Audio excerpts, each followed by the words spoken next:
बंदी छोड़ सतगुरु रामपाल जी महाराज जी के चरणों में दास का कोटि कोटि दंडवत प्रणाम। सभी पुण्य आत्माओं को दास का सत साहिब। भक्तों, आज हम बहुत ही महत्वपूर्ण टॉपिक पर बात करेंगे।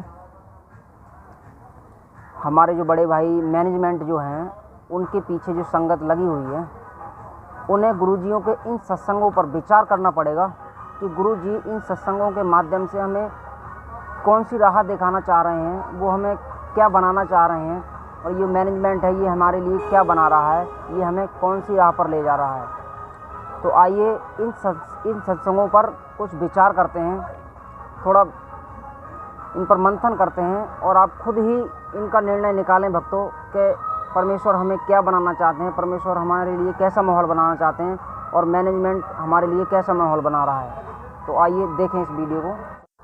भक्तों, हमें परमेश्वर ने 5 यज्ञों के बारे में जानकारी दी। नंबर 1, ज्ञान यज्ञ। परमेश्वर ने बताया कि जो आप आरती करते हो, सत्संग सुनते हो, मंत्र जाप करते हो, ये आपकी ज्ञान यज्ञ होती रहती है। ये आप घर पर करते हो, ज्ञान यज्ञ हो जाती है। इसी के साथ साथ ध्यान यज्ञ भी हो जाती है कि जब मंत्र करते हो वो हो गई ज्ञान यज्ञ, और उसे ध्यान से करते हो वो ध्यान यज्ञ हो गई।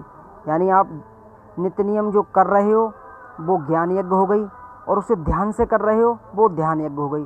तो ये 2 यज्ञ हो गई। और फिर हवन यज्ञ, तीसरी हवन यज्ञ। हवन यज्ञ अब हम जो सुबह शाम जो ज्योति जलाते हैं वो हमारी हवन यज्ञ हो गई। चौथी प्रणाम यज्ञ, हम जो परमेश्वर को दंडवत प्रणाम करते हैं ये हमारी प्रणाम यज्ञ हो गई। मगर जो पांचवी है धर्म यज्ञ, जो धर्म यज्ञ है वो हम नहीं कर पा रहे हैं। वो परमेश्वर ने जो बताई है उस विधिवत वो हम नहीं कर पा रहे हैं, क्योंकि काल भगवान ने जो है ये रोक रखी है। जो भंडारा है, परमेश्वर ने बताया है, जो धर्म भंडारा है वो रोक रखा है काल भगवान ने। हमारा जो मैनेजमेंट बड़े भाई हैं वो नहीं कर रहे हैं इन चीज़ को। कहीं पर वो सत्संग कर रहे हैं तो सूखा सत्संग कर रहे हैं, वो भंडारा नहीं कर रहे हैं। तो इनके बारे में कुछ सत्संग हैं परमेश्वर के, उन पर भक्तों थोड़ा विचार करें। आप खुद ही विचार करें कि क्या सही है क्या गलत है, ये मैनेजमेंट हमारे लिए कहाँ लेकर जा रहा है और गुरुजी हमारे लिए कहाँ लेकर जा रहे थे।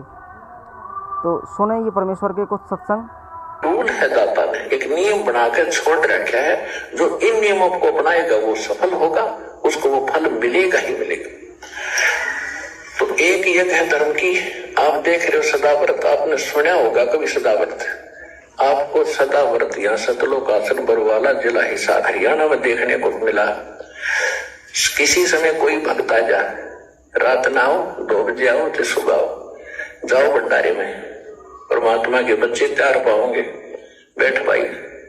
एक भगत कह रहा था जी, पिछले जून के सत्संग में परमात्मा के प्रकट दिवस पर वो हमारे पास मिलने आया था। तो उसने बताया जी, हमारा वहां जाके बैठ कर थाली थोड़ी लेकर पहुंचा, नहीं इतने देर ज्यादा लग जाती है क्यों, भीड़ घनी हो रही है।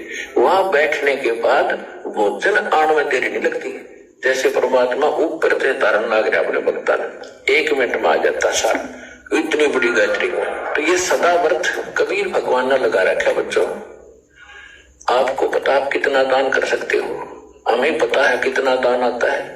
ये आता कहां से है, इस चक्कर में पढ़ने की जरूरत नहीं है, सतलोक से आता है। परमात्मा कबीर साहब ने 18 लाख व्यक्तियों को, परमेश्वर साफ साफ कह रहे हैं कि आपको इन चीज़ों में पढ़ने की ज़रूरत नहीं है कि ये भंडारे का मटेरियल कहाँ से आ रहा है, हम इतनी जो संगत आ रही है इसके लिए कहाँ से खिलाएंगे। परमेश्वर कह रहे हैं ये सतलोक से आ रहा है।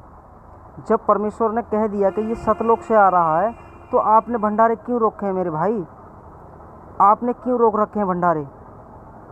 अगर आपकी भक्ति सही है, आपको लगता है कि हम नियम मर्यादा में चल रहे हैं, तो परमेश्वर आपका जो भंडारा है वो सफल करेगा। मगर फिर भी आपने क्यों रोक रखा है ये। तो भक्तों कुछ विचार करो और सुनो, ये परमेश्वर का एक सत्संग और है। यज्ञ है धर्म की, जहाँ भंडारा चलता है, दिन रात भंडारा अखंड। चाहे रात ना आ जाओ को दुखी सुखी भक्त यहाँ पर पहुँच जाओ मालिक के दरबार में। आधी रात में चाय चाहिए चाय मिलेगी, दूध चाहिए दूध मिलेगा, कोई बीमार शुमार है। अनही कथा कीर्तन लीला अनही की सब होत करीला। अन देव तू सबड़ा दयालम अन से टूटे जम के जालम। अन देव तू देव कुर्बानी जाऊं अन की महिमा कहाँ लग गाऊं। अब देखा ना कि अन ही आत्म जीव संगाती अन ही पूजा अन ही पाती। ये भंडारा जो होता है वो भी अन से ही होता है। 10 भगत जन आए हैं, समय पर रोटी मिल गई, चाय पानी मिल गई, बैठ के कथा सुन रहे हैं। अगर पेट में कूतरू लौटते हो तो कथा भी 100 कोस जावा ने चलता रहे, मतलब मर गया भूखा। तो कहते हैं अन ही की सब कुछ होत करीला।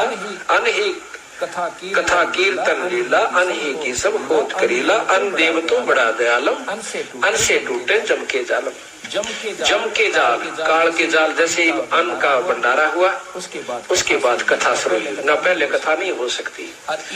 परमेश्वर कह रहे हैं कि अन्न का भंडारा बना, फिर कथा चली, यानी सत्संग हुए, पहले नहीं हो सकते, यानी बिना भंडारे के सत्संग नहीं हो सकते।